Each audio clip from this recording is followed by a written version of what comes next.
Welcome to Mystic Musings with Toby Hewitt. I'm Toby Hewitt, and I'm your guide through time and space and all points in between. Mystic Musings will give you insight into who you are, why you are here, how to live an authentic life, and where you fit into the universe around you. Join me on this path of mystical exploration.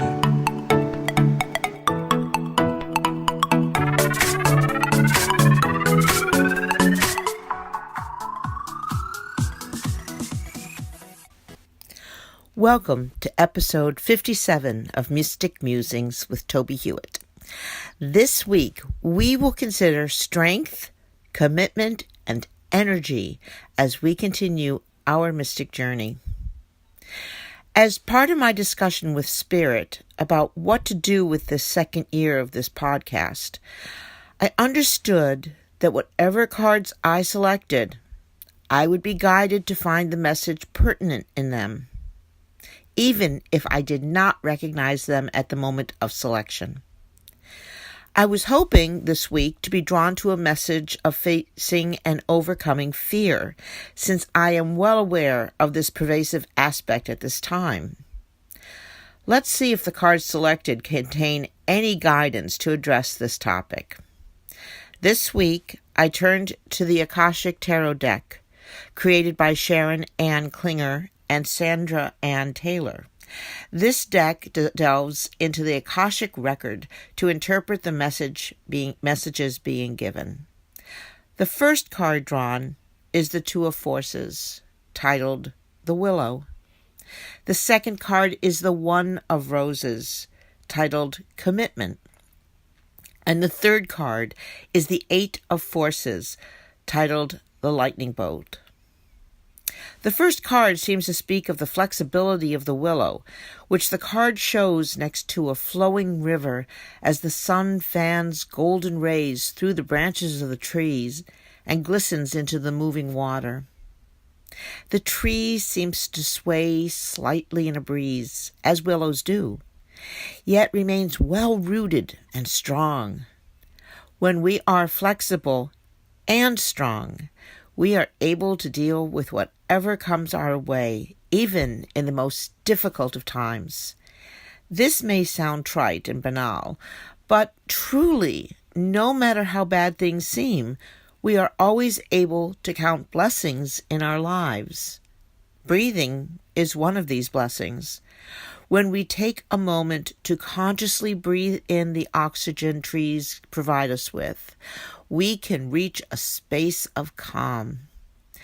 Practicing mindful breathing, even for a minute or two, several times a day, will help mitigate our fight or flight response, relax our adrenaline activation, and allow us to think clearly and rationally about whatever is challenging us.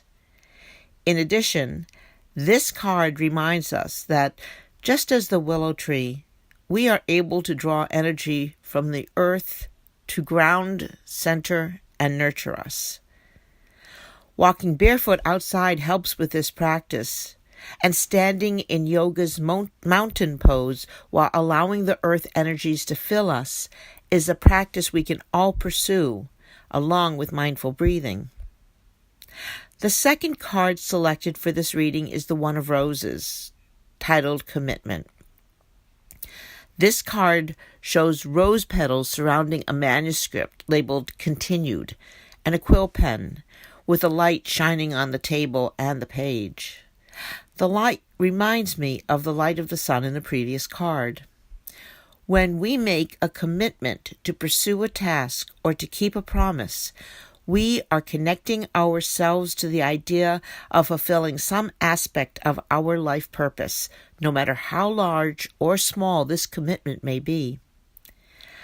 I recently committed to dedicating a greater portion of my life to writing, partly because doing this brings me great joy, but also because by sharing the writing, I can help others to gain joy or knowledge or solace.